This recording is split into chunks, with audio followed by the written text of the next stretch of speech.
এশখন বিচনাযুক্ত এয়া হ'ল বিজনী হস্পিটেল, কিন্তু এতিয়ালৈকে এখন নাৰ্ছ নাই ইয়াতে। কিন্তু নাৰ্ছ ষ্টেচন লিখি ৰাখিছে একদম ফাঁকা। আপোনালোকে চাওক কিমানজনৰ ডিউটি আছে আজি। হা চিজাৰিঙত কি আছে? অঁ ইয়াতে নাৰ্ছ কিয় নাই? ইমাৰ্জেঞ্চিত নাৰ্ছ কিয় নাই? আপুনি ডক্টৰ আছে ন? নাৰ্ছ ক'ত আছে ইয়াতে? ক'ত আছে?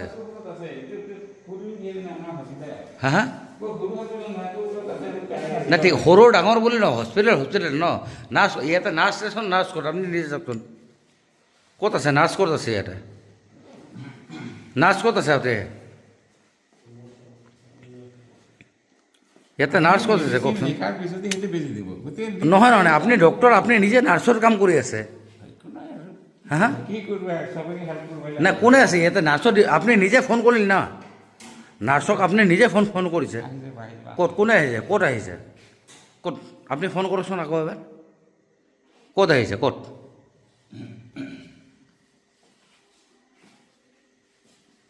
ক'ত আহিছে আপোনালোকৰ নাৰ্ছ? ক'ত আহি আছে? ইয়াতে কিন্তু নাই আপোনালোকৰ নাৰ্ছ। মোহন নাই, এতিয়া দেখা গ'ল যে আপোনালোকৰ যোনে ডিউটিত আছে প্ৰণীতা চৰকাৰী কোনে আছিলে নাৰ্ছ আপোনালোকৰ? আছে নেকি তেখেতে? নাই নাই, আহিছে নহয়, তেখেতে বেলেগক পঠুৱাইছে। মানে আপুনিও কওক, মানে তেখেতে আহিছে নেকি?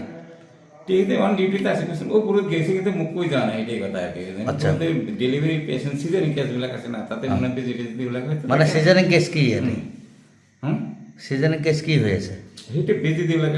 নাই, তেখেতে বেলেগক পঠিয়াইছে ইয়াতে, আপোনালোকৰ ষ্টাফে কৈ আছে। আপুনি নিজে ইয়াতে ডক্টৰ হৈ পেলাই নাৰ্ছত ডিউটি কৰি আছে। আপুনি ডক্টৰ হৈ পেলাই নাৰ্ছত ডিউটি কৰি আছে, লাজ লগা নাই জানো আপোনাৰ? আপুনি নিজে এটা ডক্টৰ, আপুনি নাৰ্ছত ডিউটি কৰিব জানো?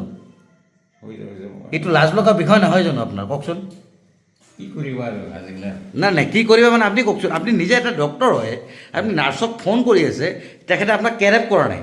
তাৰমানে মাননীয় মুখ্যমন্ত্ৰীয়ে কিন্তু বাৰম্বাৰ একদম কৈছে যে ইয়াতে যিসকল মানে চিকিৎসালয়সমূহ আছে সকলোকে সময়মতে আহিব দিছে, কিন্তু আপোনালোকৰ বৰ্ডত লিখা আছে তেখেতে কিন্তু নাই। কিন্তু আপুনি ডক্টৰ হৈ পেলাই নাৰ্ছত ডিউটি কৰি আছে, লাজ লগা নাই আপোনাৰ? আপোনালোকৰ নাৰ্ছে দেখোন কৈ আছে, চাওকচোন। নাই, ক'ত আছে চাওক, আপুনি চাওক নিজে। মই আছোঁ,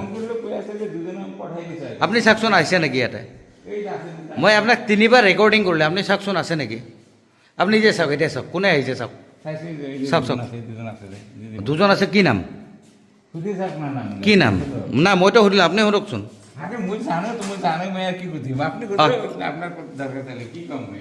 কি নাম আপোনালোকৰ? এটা কুকুৰক এটা কি কয় লগাই দিয়া অৱস্থাত জিলাৰ সভাপতিগৰাকী দুৰ্ঘটনা সংঘটিত হ'ব লগা হয়, আৰু তেওঁ নিজে কাকো ফোন নকৰাকৈ নিজে হস্পিটেলত যাই উপস্থিত হয়। তাৰপিছত